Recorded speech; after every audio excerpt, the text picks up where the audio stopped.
आज आम मैंने बनवा शिखा हाफ डबल क्रोचेट आपण मैंने केमी बन पारे। तो देखिपे ये मु थ्रेडटा को धरली आपण मैंने कौन करेंगे थ्रेडटा को धरी ने प्रथम तापर सेटा को सिंपल इजी वे रे नट बन नट बन की दीटा टाणी देवे। तो यहाँ आपण मानक जी टाइट लूज दरकार आप नहीं पारे यहाँ को अधिक जब यहाँ टाणीदे टाइट हो आटा को पुणी थे जब एमती खसैकी टाणीदे ताहले यहाँ आप देखिपे लूज हो मत टाइट दरकार तो मुझे टाइट नेली। आपण मैंने प्रथम जेहेतु शिखुंट हाथटा को जिते फ्री रखिए भल। तो देखिपे ये मुझे 20टा चेन 20टा चेन ये देखिपे मु नॉर्मल चेन करुँची।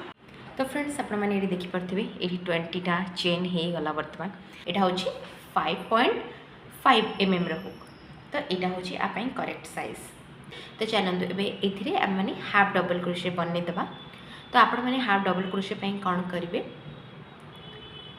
ये जो थ्रेडटा को धरी ने आपण मैंने जोड़ा बनई धरवे ये जो फर्स्ट चेनटा देखिपारे आपण से मैंने हुकटा इनसर्ट करेंगे कि पूर्व कौन करेंगे ये जो ऊपर थ्रेड को गोटे थर एमती बुलेकी आने। ठीक अच्छे ये देखिपे यहाँ को एमती गोटे थर बुलेकी आणिकी आपण मान जो फास्ट चेन भितर इनसर्ट करेंगे। ठीक अच्छे ये चेन भितर इनसर्ट करदे एवं देखो ये 3टा लाइन होगा 1 2 3 तापर आपण मैंने कौन करेंगे ये जो ऊपर थ्रेडटा आसको पुणी थे टाणिकी आणिकी ये जो 3टा जाक हुक्रे पूरा लाइन बाय लाइन आपण मानक गड़ेबार अच्छे ये।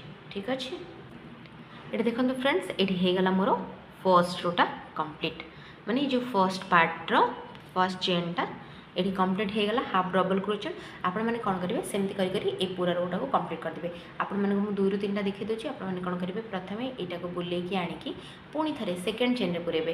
प्रथम फर्स्ट चेन रे पुरेइथिले हुक टिके लूज रखिए। ठीक अच्छे तापर आणिकी यही चेन भितर पुरेबे तापर ये बर्तमान आपंकर रहा 3टा चेन मुझे पूरा क्लीयरली बुझे दूसरी ये कहला बेले आपण मैंने शुणु मु 3टा चेन रे कौन करेंगे आपण मैंने जो बनीगला ये जो ऊपर सूताटा को पुणी थे टाणिकी आणिकी ये 3टा जाक चेन रू एक साथ बाहर करदे। बर्तमान ये देखिपे फ्रेंड्स मोर ये जो पूरा रोटा यहाँ कंप्लीट हो जाए। सो होप फ्रेंड्स आज ये जो शॉर्ट्सटा आपण मानक भल लगी जब भल लगी मो चैनल को लाइक शेयर सब्सक्राइब करने को जमार भूलें।